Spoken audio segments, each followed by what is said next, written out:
আমরা প্রদর্শনের ক্ষেত্রে সবথেকে প্রথম কোরআনে কারিমের গ্রামারে ফিরে আসছি। কোরআনে কারিমের গ্রামার থেকে প্রশ্ন করব, খাড়া জের কার সমতুল্য হয়? খাড়া জের ইয়া মাদের সমতুল্য হয়। জাযাকাল্লাহ খাইর। পানি পান করার সুন্নাত কয়টি? পানি পান করার সুন্নাত 6টি।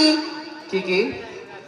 1 ডান হাত দ্বারা পান করা, 2 বসে পান করা, 3 দেখে নিয়ে পান করা, 4 বিসমিল্লাহ বলে পান করা, 5 3 শ্বাসে পান করা, 6 পানি পান করা বা আলহামদুলিল্লাহ বলা।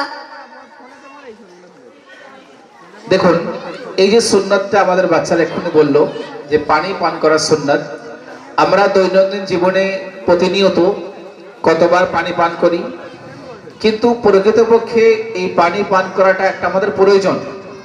এই প্রয়োজনটাও আমরা একটা আমলের মধ্যে পরিবর্তন করতে পারি, ইবাদতের মধ্যে পরিবর্তন করতে পারি। এটা তখনই সম্ভব যখন আমরা এটা সুন্নত মোতাবেক, সুন্নত অনুযায়ী করব। নবী করিম সাল্লাল্লাহু আলাইহি ওয়াসাল্লাম কিভাবে পানি পান করতেন, কিভাবে খেতেন, এই নিয়ম পদ্ধতিগুলো যদি আমরা জানি তবেই কিন্তু আমরা আমাদের জীবনে ঠিকভাবে আমলে আনতে পারবো।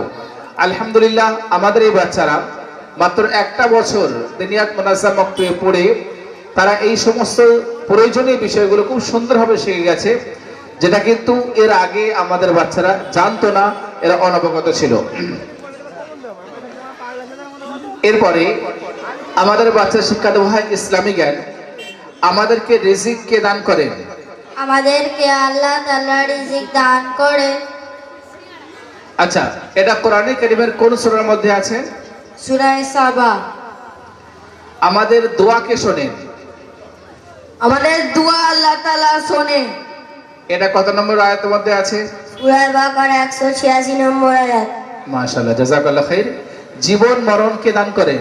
জীবন মরণ আল্লাহ তাআলা দান করেন। এটা কোন সূরার মধ্যে আছে? সূরার নাম বলো। সূরা বাকারা 256 নম্বর আয়াত। মাশাআল্লাহ, জাযাকাল্লাহ খাইর। কোরআন কার কিতাব? কোরআন আল্লাহ তাআলার কিতাব। এটা বলো কোন সূরার মধ্যে আছে? সূরা ফাতিহা 29 নম্বর আয়াত। মাশাআল্লাহ। ফেরেশতাদের সংখ্যা কত? ফেরেশতাদের সংখ্যা অগণিত, তাদের সংখ্যা মহান আল্লাহ ছাড়া কারুর জানা নাই। এটা কি কোরআনে কারীমের মধ্যে আছে? কোন সূরার মধ্যে আছে? কোরআনে কারীমের কোন সূরার মধ্যে আছে? সূরা মুদাসসির। জাযাকাল্লাহ খাইর। বিখ্যাত ফেরেশতা কতজন? তা ফেরেশতা 4 জন। আচ্ছা বলো দেখি তো, এটা কি কোন হাদিসের মধ্যে আছে? উমদাতুল কারি কিতাবে আছে। মাশাআল্লাহ, জাযাকাল্লাহ খাইর ওয়া আহসানা জাযা।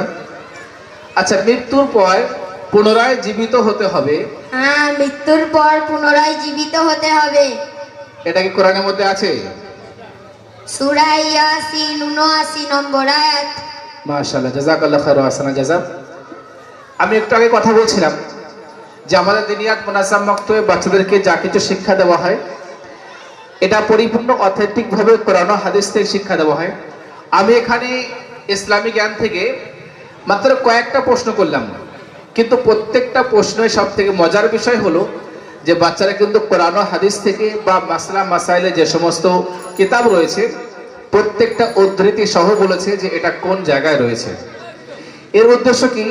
এটা থেকে আমরা এটাই বলতে চাচ্ছি যে আমাদের এই বাচ্চারা দিনিয়াত মুনাজ্জাম মাকতুবে যা কিছু শিখছে এটা সম্পূর্ণভাবে গচ্ছিত এবং কোরআন ও হাদিস থেকে নির্বাচিত। এখানে কোন রকম ভাবে আন্দাজে বা কোনো বিষয় যেটা শরীয়তের মধ্যে নেই বা এমন বিষয় যেটা হয়তো আমরা কারো কাছে শুনেছি তেমন শোনাশুনি কোনো বিষয় আমাদের এখানে নেই। যা কিছু আছে সম্পূর্ণরূপে কোরআন ও হাদিস থেকে নির্বাচন করা হয়েছে এবং যেটা আমাদের বাচ্চাদের জীবনে এবং তার সাথে আখিরাতের পরকালের জীবনে উভয় কালে কাজে আসবে এমন বিষয়গুলি বাচ্চাদেরকে শিক্ষা দেওয়া হয়। দিনিয়াত মুনাজ্জাম মাকতুবের একটা মূল বৈশিষ্ট্য হলো এটাও যে আমাদের বাচ্চারা খালি শিক্ষা বা মুখস্থ নয়, শিক্ষা এবং তার মধ্যে সেই শিক্ষাটা কোত্থেকে সে অর্জন করেছে এটাও সে জানে যে আমি যা শিখেছি এটা কোরআন থেকে বলছি নাকি হাদিস থেকে বলছি, এটা হাদিস থেকে বলছি নাকি কোনো মাসলা মাসালে কিতাব থেকে বলছি, এটাও সে জানে। জাযাকাল্লাহ খাইর। এই ব্যাচের বাৎসরিক পরীক্ষার ফলাফলে ফার্স্ট হয়েছে তানবীর মল্লিক, সামনে এসো। প্রাইজ দিয়ে দিন ভাই।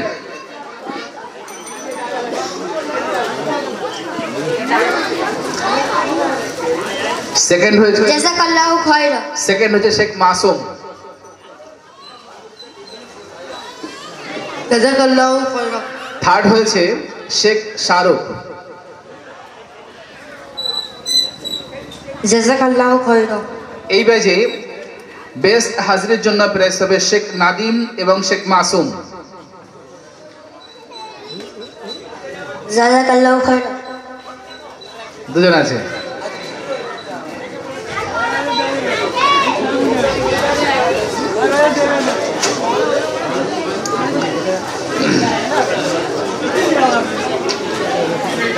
জাযাকাল্লাহু খায়রা। এখানে এই যে বাচ্চাদের মাসুম আর একে আছে নাদিম, দুজন সামনে এসো দেখি। মাসুম আর নাদিম দুজন সামনে এসো। এই বাচ্চাদের সারা বছর বক্তব্যে মাত্র 3 দিন অনুপস্থিত হয়েছে, বাকি পুরো কমপ্লিট হাজিরি। গার্জেন আছে এখানে, এটা সামনে আসুন। এই দুটো বাচ্চার গার্জেন আছে এখানে, আসুন সামনে, দিল্লি আসুন।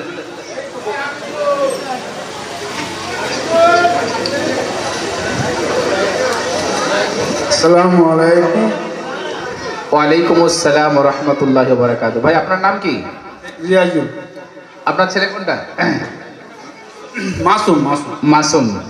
আচ্ছা, এই যে বক্তব্যে সারা বছর মাশাআল্লাহ খুব ভালো হাজিরি করেছে, এ কার কর্তৃত্ব, মানে এই মেহনতটা কার? কে মেহনত করেছে একে বক্তব্যে নিয়ে আসা নিয়ে যাওয়া, কে করেছে? মা বাবা দুজনে একসাথে। হ্যাঁ, মা বাবা। মানে আপনার দুজনে একসঙ্গে বক্তব্য নিয়ে আসতেন? হ্যাঁ। মানে আমার বলা হতো সেটা যে ওকে বক্তব্যে নিয়ে আসতো কে, আপনি নিয়ে আসতেন আর মা নিয়ে আসতো, এটা জানতে চাচ্ছি আমি। মসজিদে পাশেই তো বাড়ি তো। আচ্ছা, হ্যাঁ এটা বলুন না। জি, এখানে আরেকটা বিষয় আছে, যদি হয়তো আপনি নিয়ে আসতে হয়নি, কিন্তু তারপরে আমি সব থেকে বড় কর্তৃত্ব বলবো এটা মায়েদের। কেন, একটা মা যদি সাজিয়ে গুছিয়ে বাচ্চাকে প্রস্তুত করে বক্তব্যে না পাঠায়, তাহলে এটা কোনোদিনই কিন্তু সম্ভব নয় যে সেই বাচ্চা রীতিমতো বক্তব্যে আসবে। এটা মায়েদের সবথেকে বড় অবদান। তো আমি স্যালুট জানাই এই সমস্ত মায়েদেরকে যারা দিনিয়াত মুনাজ্জাম মাকতুব বা একটা দিনী শিক্ষা প্রতিষ্ঠানে রীতিমতো বক্তব্য পাঠাচ্ছেন। ভাই, এই দুটো বাচ্চার মায়ের জন্য দুটো প্রাইজ দিন। জিম্মেদার ভাই, দুটো প্রাইজ মায়েদেরকে দিন। দুটো এনাকে দিলে হবে না, একটা দিন এনাকে। নাদিমের বাবা আছে এখানে? শেখ নাদিমের বাবা নেই? এটা তো আফসোসের বিষয়। ভাই আমি বারবার একটা কথা বলছি, গার্জেন কেন থাকা জরুরি। এই যে খুশিটা তার দেখার দরকার আছে। নাদিমকে, তুমি তো বাবা কোথায়? বাবা ঘরে কেন? আচ্ছা, মার পাশ থেকে দিয়ে দিন।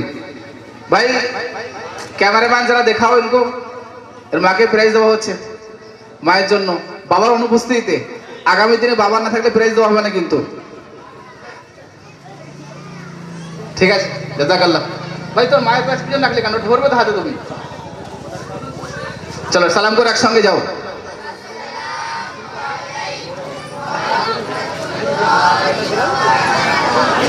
ওয়ালাইকুম আসসালাম। বাকি সবার জন্য সান্ত্বনা পেয়ে যাচ্ছে, সবাই বাম দিকে